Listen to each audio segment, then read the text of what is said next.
Bonjour ou bonsoir à tout le monde et bienvenue dans ce webinaire où on va parler de la libération à travers l'hypnose et l'état modifié de conscience.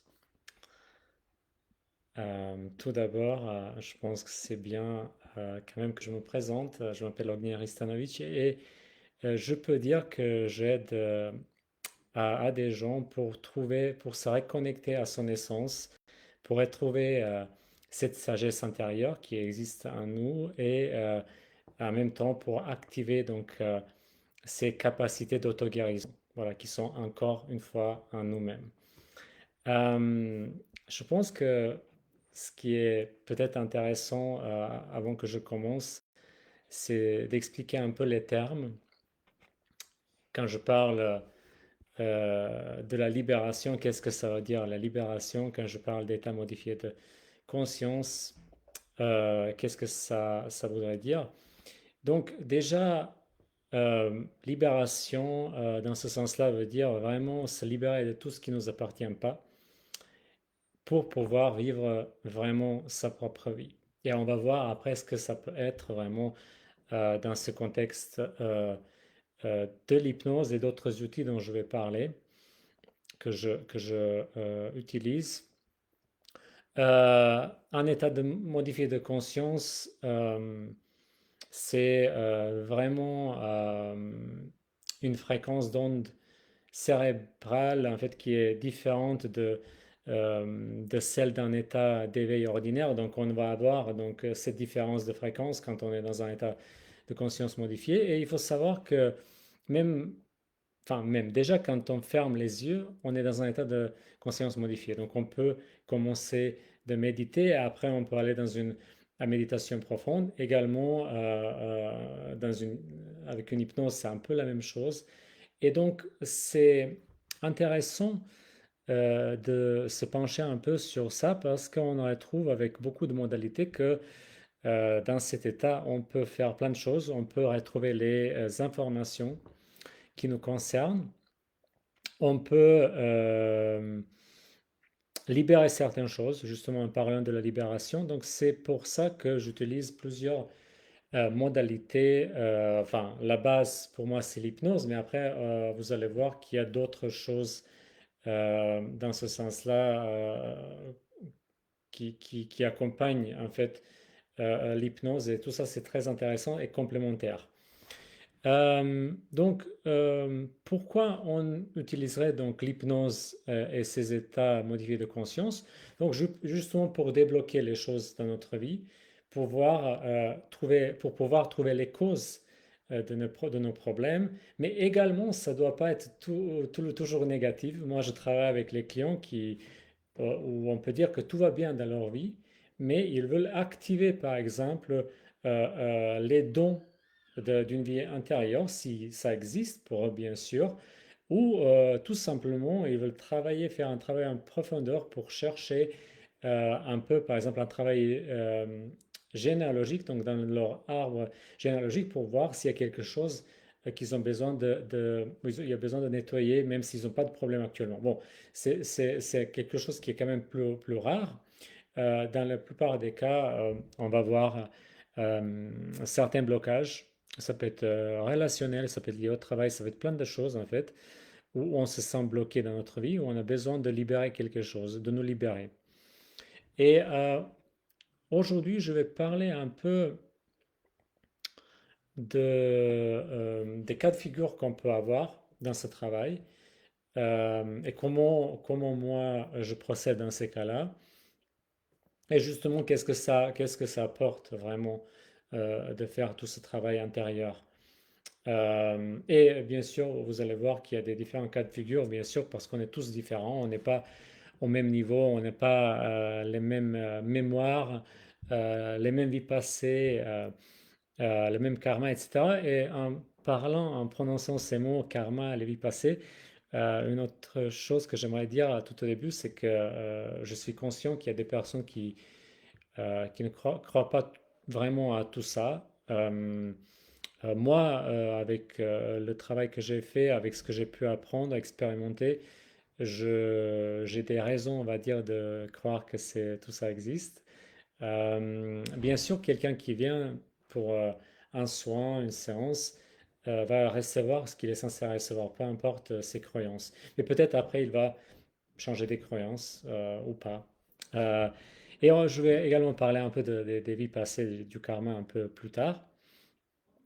Mais en tout cas, comme une chose que j'ai pas dit, j'aime bien que le webinaire soit toujours un peu interactif. Donc, si vous avez des questions, je vais essayer de répondre euh, pendant, pendant le webinaire.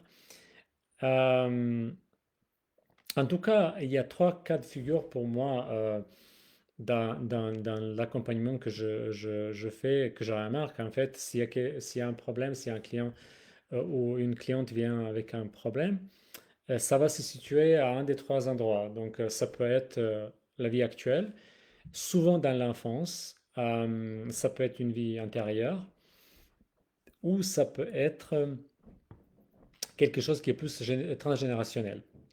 Et donc, je vais un peu expliquer ce que je veux dire par tout ça. Donc, le premier cas de figure, c'est quelqu'un qui vient parce que, par exemple, un client qui vient parce il ressent de la colère toute sa vie.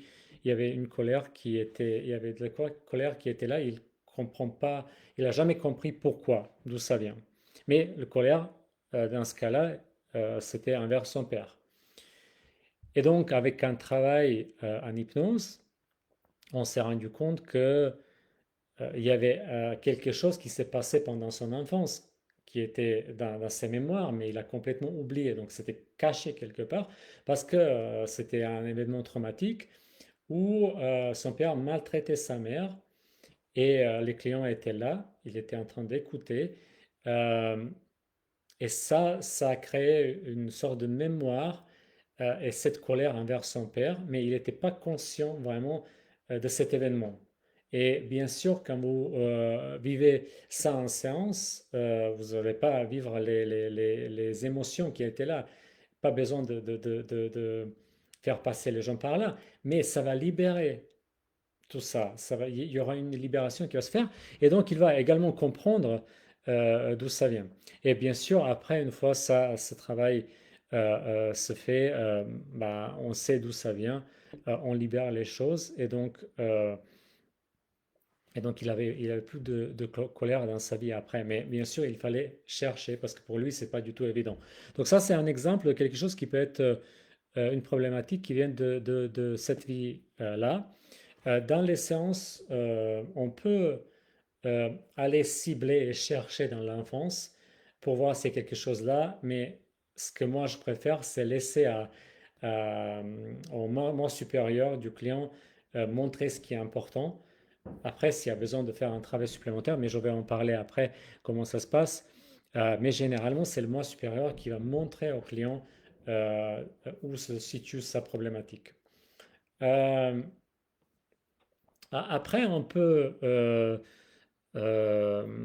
voir qu'il y a des problématiques qui viennent des vies passées.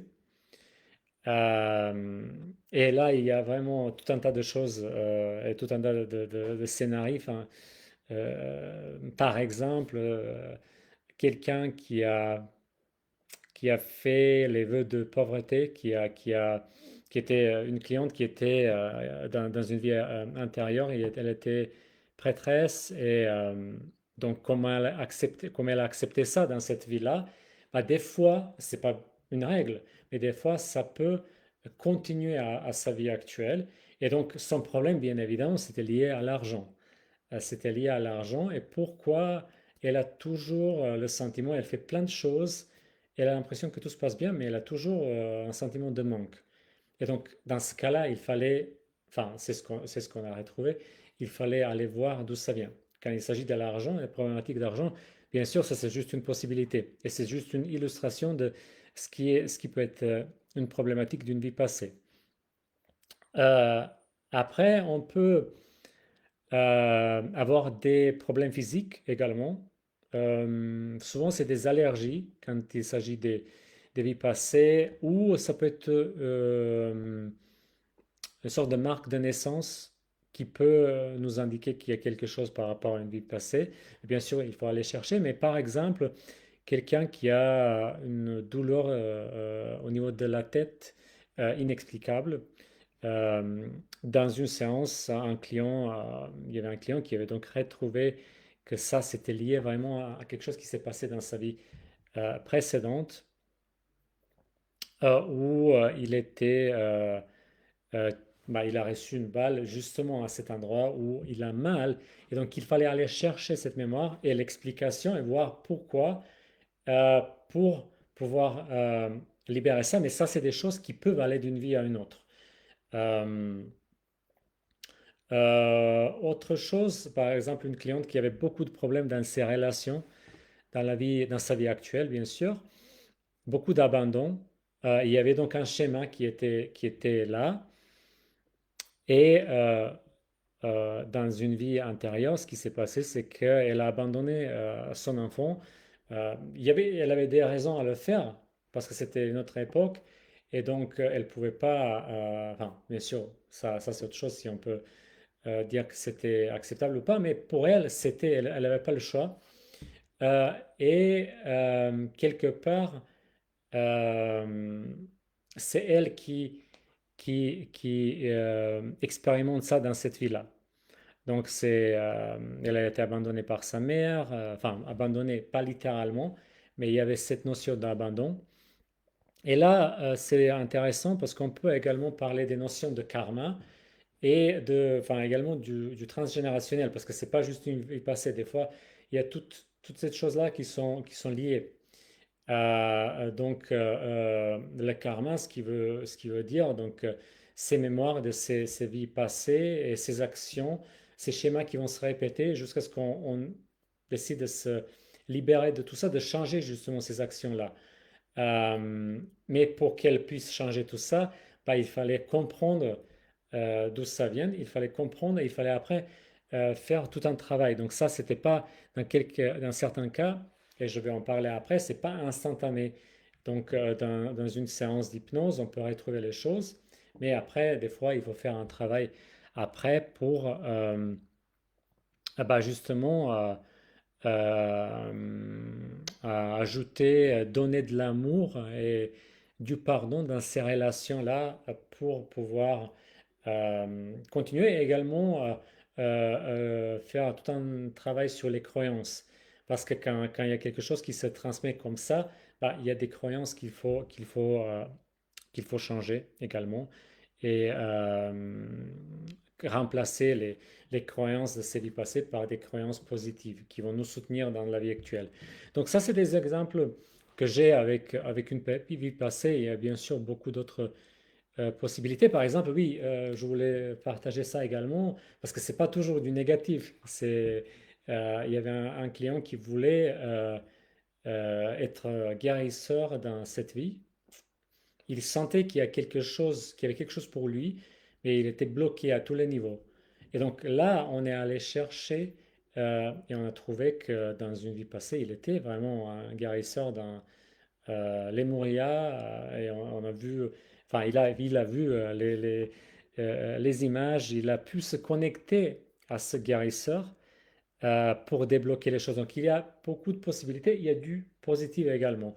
Donc, il y a beaucoup du positif, bien sûr, dans nos vies passées. Et en parlant de ça, on peut également parler de transgénérationnel parce que c'est similaire dans ce sens-là. Il y a dans notre arbre généalogique, il y a du positif et du négatif. Donc il y a beaucoup des ancêtres qui nous ont transmis des choses positives. Et donc c'est pour ça que faire des rituels, se connecter à nos ancêtres, c'est quelque chose que je trouve que c'est très important. Mais également, c'est très important d'aller un peu voir qu'est-ce qu'il y a dans notre arbre généalogique, de s'intéresser à tout ça, parce il peut y avoir des surprises, des choses intéressantes. Et là, c'est super intéressant pour moi. Bon, avant que je vous donne un exemple concret de ma vie, c'est important de comprendre, et ça, c'est également quelque chose que c'est peut être une croyance, mais c'est important de comprendre quand on vient dans cette vie-là, et si vous connaissez le travail de Dolores Cannon, qui a inventé l'hypnose quantique que je pratique, et dans beaucoup d'autres livres, d'autres personnes ont eu les mêmes expériences, il se trouve qu'on choisit les conditions de notre vie actuelle avant de s'incarner. On choisit tout. En fait, on choisit tout. Alors, est-ce que c'est au niveau énergétique ou vraiment on est en train de décider en tant qu'âme? C'est pas vraiment important. Mais ce qui se passe, c'est vraiment on choisit les parents, donc la famille, le pays, le prénom. Alors, je parlais du prénom et comment ça se passe. Pourquoi? Alors pourquoi tout ça? Bah, justement parce que dans cet arbre généalogique cette famille qu'on va retrouver, bah, il y a du karma où on peut, enfin il y a un contexte où on peut travailler sur notre karma à nous. Et c'est ça qui nous importe en tant qu'âme, de pouvoir évoluer et de pouvoir travailler sur notre karma. Donc, et bien sûr, quand je dis ça, choisir, bien sûr, choisir, c'est pas du tout, au niveau d'âme, c'est pas du tout la même chose que au niveau humain dans cette vie-là. Bien sûr qu'on n'aurait jamais choisi des situations difficiles, là en tant qu'humain, mais en tant qu'âme qui veut évoluer, ben, on va choisir des choses difficiles parce que ça nous apprend des leçons et on peut évoluer. Donc, il y a des gens, bien sûr, qui vivent des situations très difficiles, mais de point de vue d'âme, c'est juste, c'est juste une étape pour avancer, pour évoluer. Donc, on choisit ces conditions-là. On choisit donc cet arbre parce que là, il y a des choses sur lesquelles on veut travailler. Le prénom, c'est très intéressant. Le prénom, bien sûr, on va toujours dire, bah, c'est le parent qui décide. Alors que vous avez beaucoup de parents qui vont dire qu'ils ont entendu même l'enfant leur souffler le prénom. Et, euh, et des fois, ce n'est pas le cas, mais je vous donne mon exemple personnel. Moi, je m'appelle Ognjen, alors c'est un prénom serbe. Le même prénom en français, c'est Ignace. Alors, Saint Ignace, c'est le 31 juillet. La date de ma naissance, c'est 31 juillet. Alors que là où c'est intéressant, c'est que c'est quelque chose que moi j'ai appris il y a quelques mois et que ma mère, qui m'a donné mon prénom, a appris également il y a quelques mois. Et donc, euh, alors avoir des coïncidences à ce niveau-là, c'est quand même très compliqué, surtout qu'après, on peut voir qu'est-ce que ça signifie le prénom et on peut voir que ça colle absolument parfaitement avec notre mission de vie et ce qu'on veut faire. Donc, il y a un travail à ce niveau-là qu'on peut faire. Alors, par rapport à l'hypnose, qu'est-ce que ça veut dire?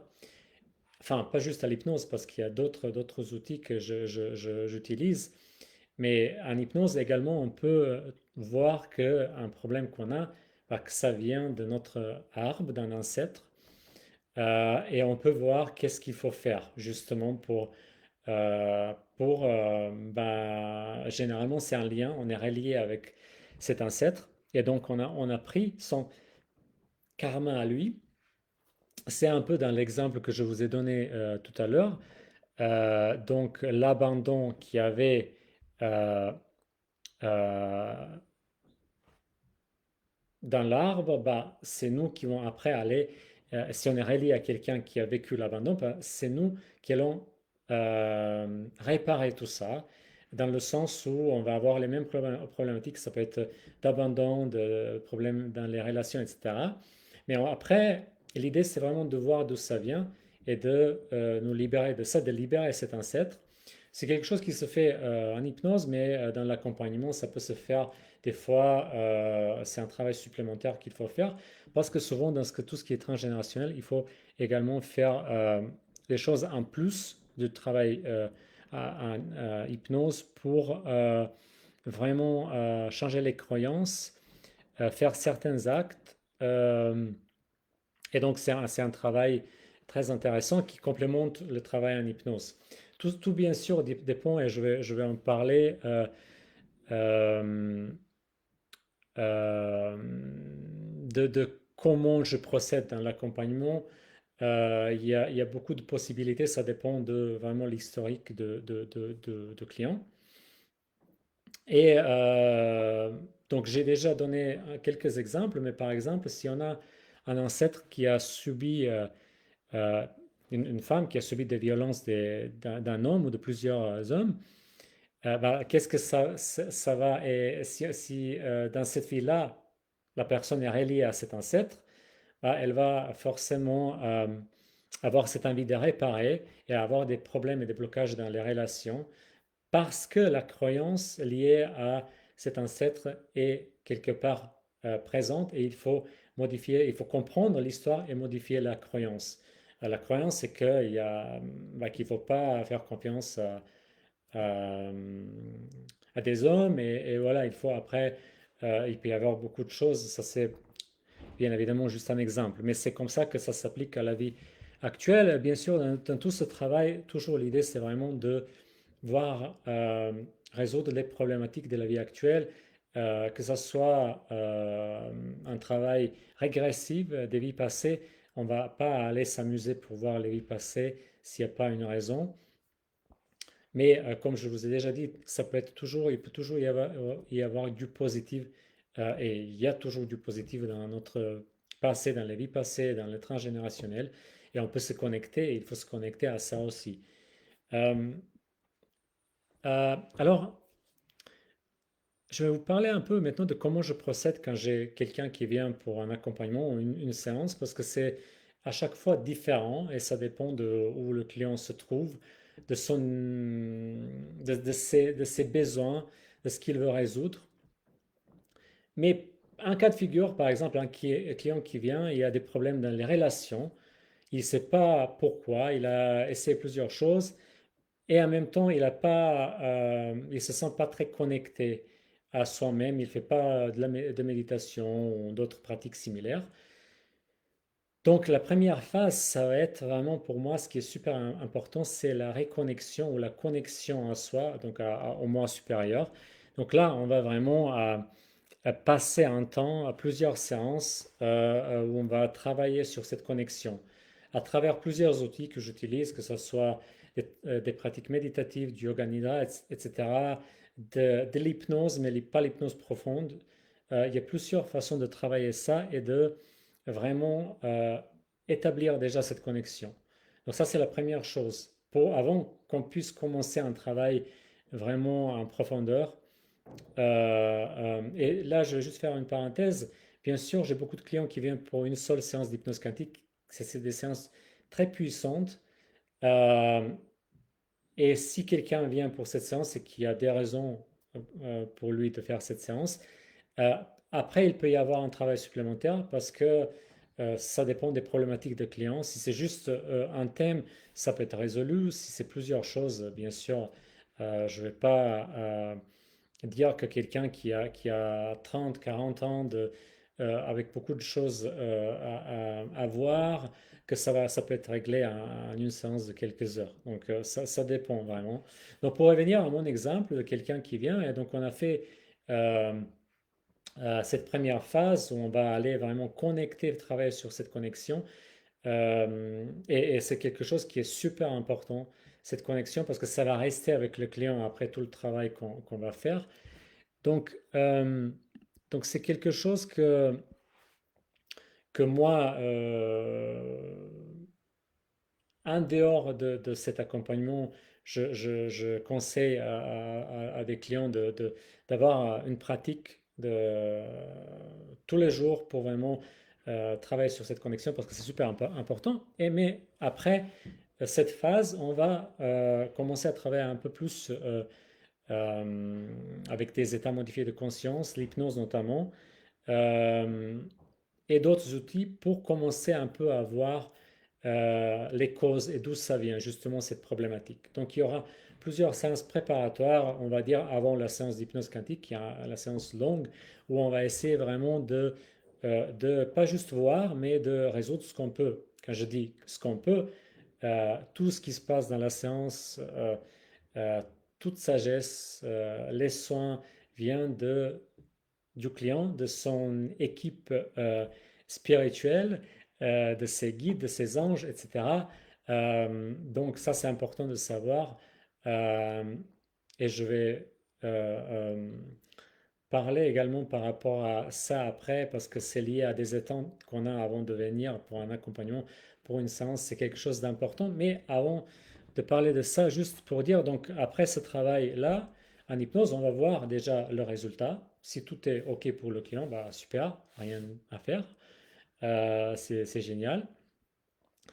Après, dans les cas, certains cas de figure, il faut faire un travail supplémentaire. Ça peut être sur le transgénérationnel, ça peut être parce qu'il y a plusieurs thématiques à travailler, ça peut être parce que, euh, enfin, il peut y avoir beaucoup de raisons. Et dans certains cas, après, moi, je vais également utiliser les annales akashiques du client pour voir certaines choses si lui, il n'arrive pas, parce qu'il peut y avoir des événements très traumatisants et le client lui-même va pas pouvoir y accéder. Donc là, je peux l'aider. Quand je parle des annales akashiques, juste pour dire, pour donner le contexte, donc ça, c'est une sorte d'empreinte énergétique où on peut retrouver toute l'historique énergétique de la Terre et bien sûr, quand on ouvre les annales akashiques d'une personne, tout ce qui concerne cette personne. Donc les vies passées, cette vie actuelle, les contrats karmiques, bah, tout est là et on peut voir, avoir les explications. Et donc, des fois, je combine ça avec les autres modalités parce que c'est très intéressant. D'ailleurs, on peut également ouvrir les annales akashiques, ce que j'ai fait récemment, des lieux sacrés.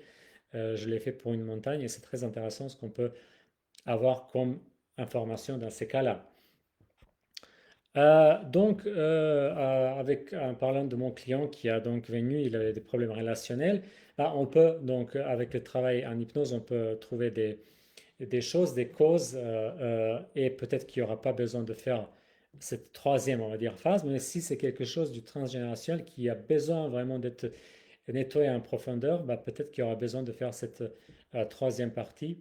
Mais en général, c'est ça ce que je peux voir dans ces séances, ou peut-être que, pardon, dans l'accompagnement, ou peut-être après cette séance d'hypnose, il y a vraiment besoin d'aller voir une vie passée concrète pour voir quelque chose, mais ça, c'est juste une possibilité. Donc, ça, c'est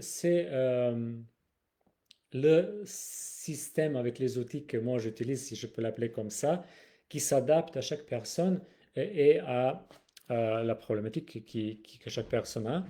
Des fois, on peut avoir également des gens qui ont besoin d'une sorte de nettoyage énergétique. Ça aussi, en fonction de ce que je peux voir, ça peut se faire. Mais l'idée, c'est vraiment qu'à la fin de tout ça, sans que ça soit trop long pour le client, cet accompagnement, que ça soit clair pour le client quelles sont les choses qu'il doit faire après, d'où quelle est la cause des blocages qu'il a, et de vraiment qu'il puisse continuer dans sa vie euh, avec également une ouverture, parce que j'ai parlé de cette connexion, bah, il va après ces séances-là, et bien sûr qu'il va pouvoir se connecter plus facilement de manière directe à son moi supérieur pour recevoir la guidance, les enseignements, etc., tout ce qu'il a besoin. Donc ça va être à ce niveau-là également plus simple. Après, je vais vous parler un peu des choses qui sont quand même importantes à comprendre au niveau, quand je parle des déblocages en séance, des attentes également. Alors, c'est super important de comprendre que quand je parle de déblocage, des fois en séance, vous allez avoir des déblocages immédiats parce que les conditions étaient réunies pour que ça soit possible. Souvent, enfin souvent, des fois, euh, le client va devoir faire quelque chose dans sa vie actuelle pour qu'il puisse débloquer les choses. Parce que c'est super important de comprendre que si on ne fait pas les choses comme il faut dans notre vie, bah, même si tout se débloque pendant une séance, bah, ça peut reprendre après. Donc, le plus important pour moi, c'est ce qui se passe après. Qu'est-ce que le client va faire dans sa vie actuelle? Est-ce qu'il va écouter la guidance de son moi supérieur? D'ailleurs, souvent dans les séances, enfin des fois dans les séances, les clients disent, ah oui, mais ça je savais déjà. Mais la question c'est est-ce que vous l'avez appliqué? Bah, souvent la réponse est bah, non, pas du tout. Bah, donc là, c'est un rappel. Donc il faut faire le travail. Sinon, c'est inutile de faire l'hypnose et tout ça si on ne veut pas faire le travail. Des fois, le changement est subtil, c'est-à-dire qu'il faut le temps pour qu'il y ait une manifestation physique dans la vie du client. Donc, ce qui se passe en séance se passe au niveau énergétique. Mais après, moi, je dis que généralement, attendre 6 mois. Mais vraiment, des fois, il faut attendre. C'est au cas par cas. Et il y a même les cas, et ça, je tiens quand même à préciser, où il y aura pas, par exemple, le soin, même si le client le veut absolument au niveau conscient, et là, c'est expliqué pendant la séance pourquoi. Donc, on ne peut pas faire ce qu'on ne peut pas faire, ça vient du client, de son moi supérieur, de ses guides, et si quelque chose est là parce que c'est utile pour le client, bah, ça va rester comme ça. Et ça, c'est quelque chose qu'il faut accepter, qui peut être frustrant, je l'avoue, pour le client, mais au moins c'est clair pour lui le pourquoi du comment. Bien sûr, je ne peux pas parler de ça et ne pas parler des attentes avant une séance, avant un accompagnement. Euh, Moi, je dis, même si ça peut paraître étrange, mais je dis que c'est inutile de venir me voir pour une séance, pour un accompagnement, si, et j'avais des personnes qui m'ont contacté et qui m'ont demandé est-ce que je peux régler leurs problèmes. Déjà, je règle rien, moi. Je connecte des clients, des personnes à leur sagesse, et donc ça va venir d'eux. Mais si eux, ils veulent pas faire le travail, et si il veut justement ça, que quelqu'un règle tout ça, ça va pas marcher. Et ça, honnête que je le dise. Ou si s'il y a quelqu'un donc, qui n'est pas prêt à travailler vraiment intérieurement, c'est vraiment une perte de temps pour cette personne et pour moi aussi, parce que je veux aider aux gens qui sont prêts, qui sont là et qui attendent juste quelque chose pour qu'ils commencent dans les mieux de faire ce travail mais ils sont prêts. Donc ça, c'est super important.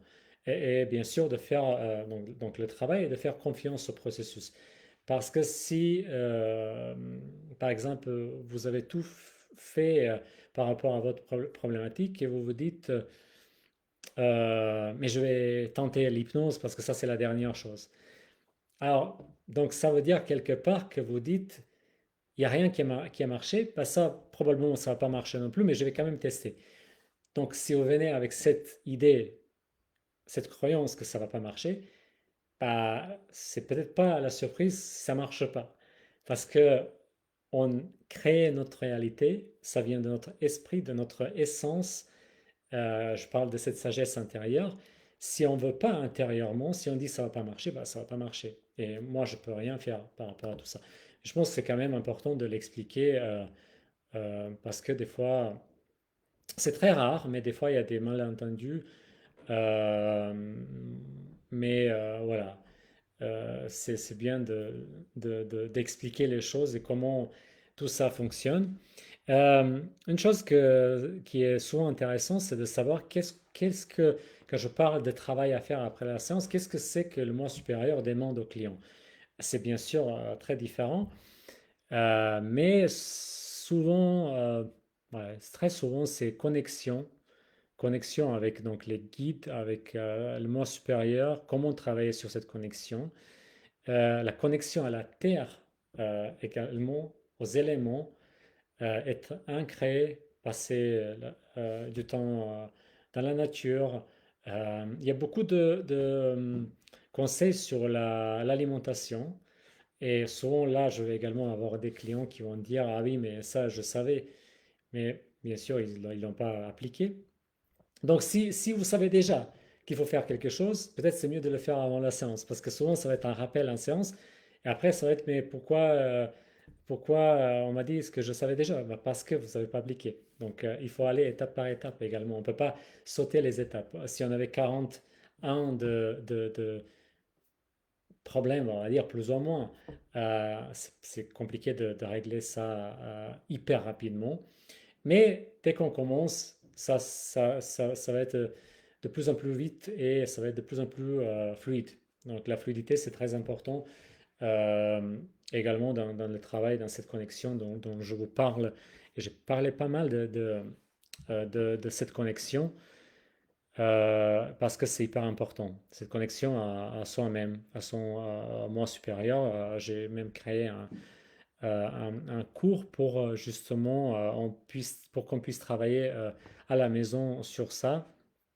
Et avant de venir me voir, j'envoie un fichier avec une séance qui aide justement à travailler un peu avec la séance cette connexion parce que c'est clair, il n'y a vraiment enfin, c'est vraiment, je ne veux pas dire qu'il n'y a pas, mais c'est très, très, très rare qu'il y ait quelqu'un qui arrive pas du tout à avoir la connexion pendant la séance. Mais le niveau de la connexion, la fluidité, c'est également lié à ce qu'on a fait avant. Donc, si on n'a pas euh, fait de la méditation ou des choses similaires, ça va être plus difficile. Ça va pas être difficile, mais voilà, ça va nécessiter un peu, peut-être plus de préparation, mais c'est tout à fait possible.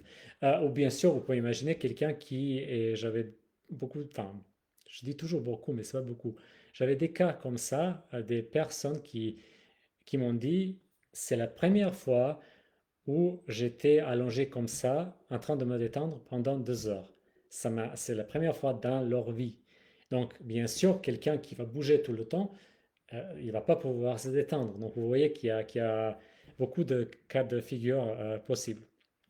En tout cas, j'espère que ce webinaire a été utile pour vous.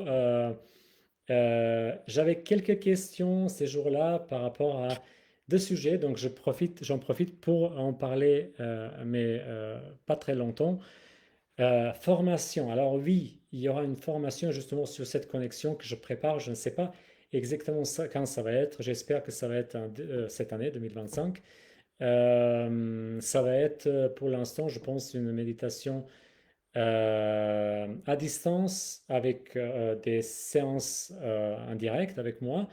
À distance parce que comme ça, je peux vraiment me connecter à plus de personnes, donc francophones, mais anglophones également dans le monde. Donc ça, c'est quelque chose qui est en cours. Également, les retraites, c'est quelque chose qui me tient vraiment à cœur de vraiment commencer à proposer. Et c'est en préparation des retraites, mais je veux vraiment bien le faire. Donc il y aura des retraites avec tout ce contenu que je propose déjà. Et en plus de ça, ça va être un mélange de retraite et voyage initiatique. Donc, ça va être dans les lieux énergétiques, sacrés, où on va également aller se connecter à l'énergie des ancêtres, à l'énergie de nos vies passées, cette énergie positive. Donc, ça va venir, c'est un cours de préparation pour 2026, mais ça va être magique. Si jamais vous voulez avoir des news en premier, vous pouvez euh, vous abonner à mon newsletter que j'envoie une fois par mois ou une fois tous les 2 mois, pas plus que ça. Je vais mettre ça dans les commentaires. Également, si jamais vous voulez qu'on parle tout simplement de tout ça, qui est quelque chose euh, qui était intéressant pour vous, vous pouvez laisser un commentaire, par exemple connexion, et je vais vous envoyer un message ou vous pouvez tout simplement me contacter. C'est vous qui voyez. En tout cas, j'espère que ça a été utile pour vous. Et je vous dis bonne soirée, je vous dis à bientôt.